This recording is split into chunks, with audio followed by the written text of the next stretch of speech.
Man, I am so over my husband right now. One day you're living in a $10,000 a month apartment. It's January, so when I get back to New York, I will have technically nowhere permanent to live. Women act as if they've written off men, but in reality, it's the other way around. When you're a high-value woman, you're just gonna have to get comfortable with being alone, is what I've learned. Nobody really gives a shit. And it came up that somebody has some kind of mental disorder or personality disorder. Nobody cares. Of course, no one cares that you're looking for excuses to justify your misconduct. Take responsibility instead of making excuses. Life is so funny, because, like, one day you're living in a $10,000 a month apartment and, like, getting to do whatever you want and eating at Michelin star restaurants all the time and going on a vacation to the Amman Hotel in Sri Lanka and then extending the trip and going to Singapore and staying at the Ritz-Carlton. And you're with this man who you think you're going to marry, and he's made you financially dependent on him over the course of the relationship. And then you get into a fight one night. And it's January, so when I get back to New York, I will have technically nowhere permanent to live. Imagine a man doing his absolute best to provide for a woman, financing her entire life, and a woman managing to place herself in the role of the victim by claiming that the man is responsible for her financial dependency on him. Ironically, she also fails to mention the contribution she made to him no longer wanting to continue taking care of her.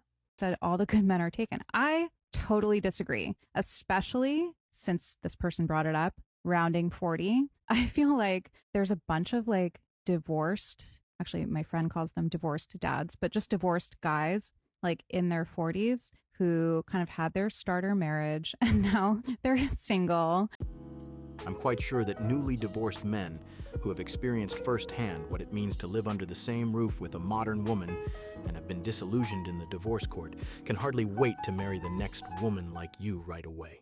I've been on 500 dates and I didn't pick one of them to be my husband. And that has the men pressed in the comments of that other video. People are like, how did you do that? First of all, I'm almost 35. When I was in my 20s, I could stack them up 3 in a day.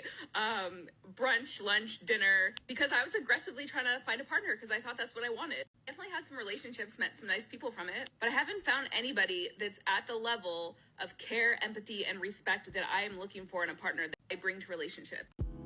When you listen to a woman like that, she gives the impression that out of the countless men she had the chance to meet, none were good enough for her. However, the reality is often quite different. To these countless men, she was nothing more than a fling, and the men who could have been potential long-term partners would never give a woman like her a chance. In hindsight, she tries to convince herself that her loneliness is due to her being so picky. These days act like modern day prostitutes. Stop putting your Cash App online. Stop expecting a man you just met to fund your entire lifestyle. Why do you feel like a man that just met you, who doesn't know you, who doesn't have any responsibility to you, is supposed to pay your rent, buy you a bag, and do X, Y, and Z for you? That is not reality.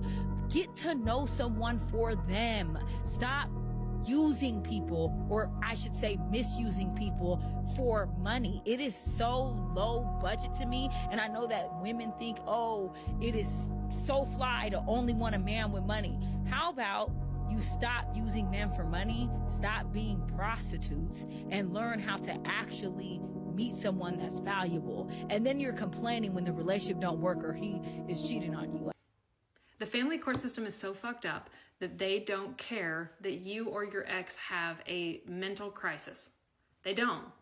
That was a money grab. That was a money pull. You just spent thousands of dollars to have that done, and now you have the results. Now what? They're still going to get custody. They're still going to get some type of visitation. So you spent all that money to get a diagnosis. I feel for you. That was good for you. Good. Validation, maybe. But we keep being told to spend all these money on GALs, court evals, psych evals, all these things. Money grabs. What is the end product that you're going to get at the end, no matter what? A parenting plan, a financial affidavit. Those two things. How about we spend money there? There.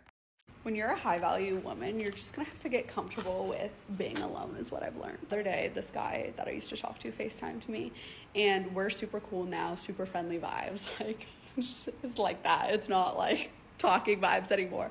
But he had FaceTimed me because he was drunk, and I was like, you didn't hit me up all weekend. Of course you call me now when you're drunk. And he's like, honestly, I felt like you were just too good for the plans that I had, so I didn't even want to invite you.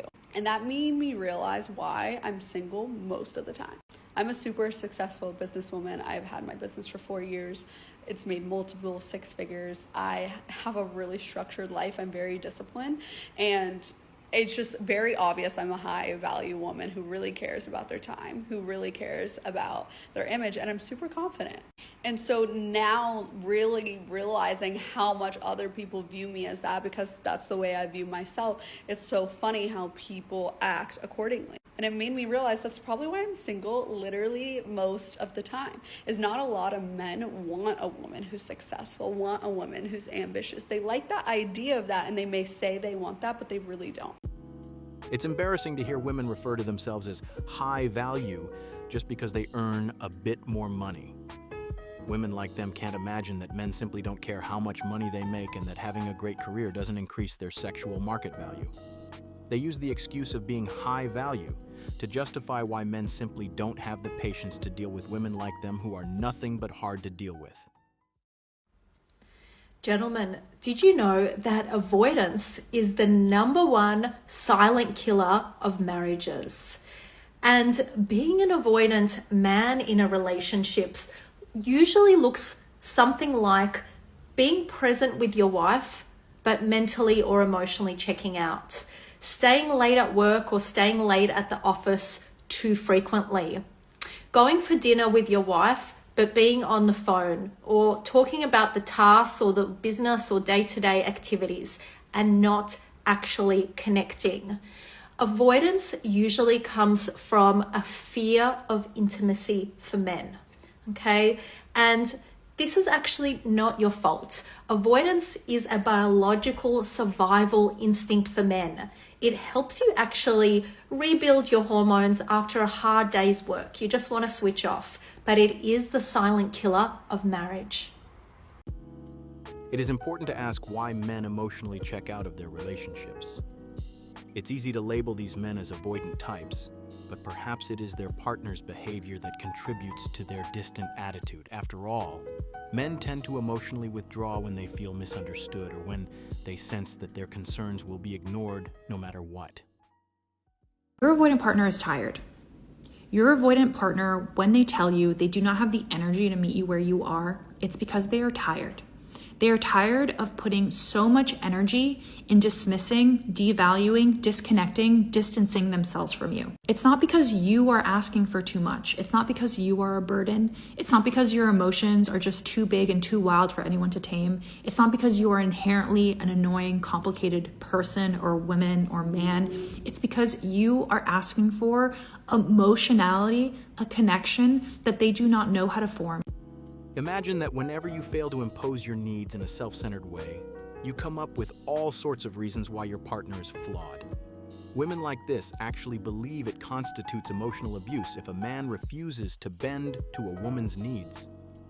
Women who try to manipulate their way into getting what they want are a danger to themselves, and most importantly, to men.